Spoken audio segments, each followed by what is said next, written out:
Bianca, a beautiful woman with voluminous hips and curves, was the sort of woman whose silence spoke louder than most people's words. Gentle, reserved, and untouched by the chaos of romance, she often wondered if destiny had simply forgotten her. That evening, rain hammered against the glass roof of the shopping mall like 1,000 frantic fingers. Bianca hugged her purse close, staring helplessly at the flooded parking lot. "Excuse me," a velvety voice said behind her. She turned, and her breath vanished. The man standing there looked like he had stepped out of a dream. Sharp jawline, soft eyes, dark hair dampened slightly by the mist. His presence felt warm despite the cold evening. "You look a bit lost," he said with a calm smile. "Are you okay?" I'm fine," she replied, though her racing heart disagreed. "Just confused about how to get home in this rain." He glanced outside, then back at her. "It's madness out there. I can give you a ride if you don't mind." "I promise I'm not a serial killer." His grin was disarming. Bianca chuckled nervously. "That's exactly what a serial killer would say." "True," he admitted, laughing. "But still, my offer stands." For reasons she couldn't name, Bianca felt safe. Drawn, almost enchanted. "All right," she said softly. "Thank you." Rain slapped the windshield like pellets. Inside the car, warm air hummed through the vents. "My name is Adrian," he said. "Bianca." He repeated her name slowly, as if tasting it. "Beautiful name." She blushed. "Thank you." They talked about books, movies, random memories, silly jokes. The conversation flowed effortlessly, as if they had known each other long before this night. When he dropped her off, he hesitated. "Can I call you sometime?" "Of course," she said, handing him her number, but as she walked into her building, she felt as though she had left a piece of herself in his car. Days passed. No call. Bianca stared at her phone morning and night. She began wondering if she'd imagined the electricity between them. Finally, heart-pounding, she dialed his number. "Hello?" His deep voice came instantly, warm, familiar. "Hi, it's Bianca." "Oh God, Bianca. I'm so sorry I haven't called. Things got hectic." His sincerity melted her annoyance. "It's okay," she said. "No, it's not. Let me make it up to you. Dinner? Tomorrow?" A smile broke across her face. "I'd love that." They talked for an hour, sometimes laughing so hard they had to catch their breath. The next day at the restaurant, their date was perfect. Candlelight, soft music. Adrian's gaze never leaving her. "You're different," he murmured, brushing her hand gently. "Pure, real." Bianca's cheeks warmed. "I've never felt this way about anyone." "Neither have I." He drove her to his home after dinner, a breathtaking mansion sitting atop a quiet hill, glowing like something out of a fairy tale. "Adrian," she whispered, "this place is beautiful." He looked at her with an unreadable expression.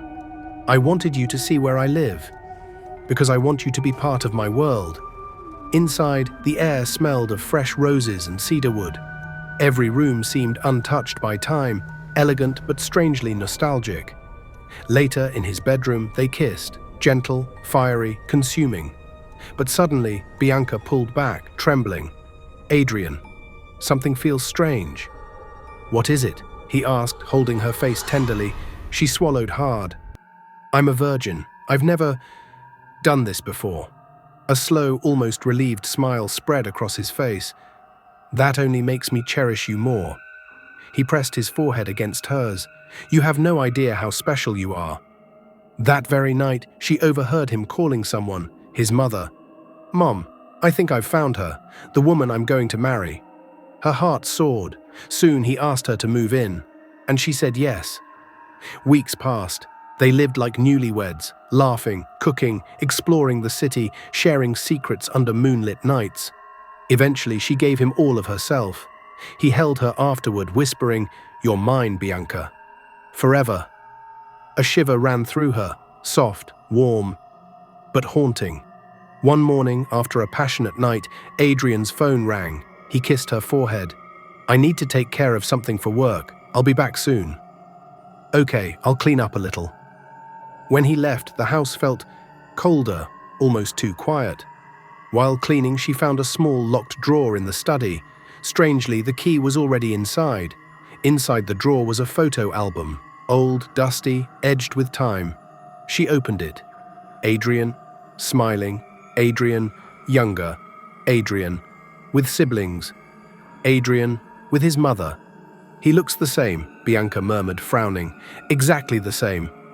Curious, she copied his mother's number from the contact sheet and called. "Hello?" An elderly voice answered. "Good afternoon, Ma. My name is Bianca. I'm, Adrian's fiancée." Silence. Then, "My dear, which Adrian?" Bianca laughed nervously. "Your son, Adrian. Tall, handsome, lives in the mansion on Hillcrest Avenue." "Hillcrest?" The woman's voice trembled. "My dear, send me his picture." Bianca sent it. Seconds later, a loud shriek erupted from the speaker. "Where did you take this photo? How?" Bianca froze. "Ma, what's wrong?" "My daughter," the woman whispered, voice cracking. "That son, the one you're talking about, died 7 years ago." The phone slipped from Bianca's hand. Darkness swallowed her. She woke on the floor, gasping, No, it can't be." Her chest tightened as memories flashed through her mind. His touch, his kisses, his warmth. Real.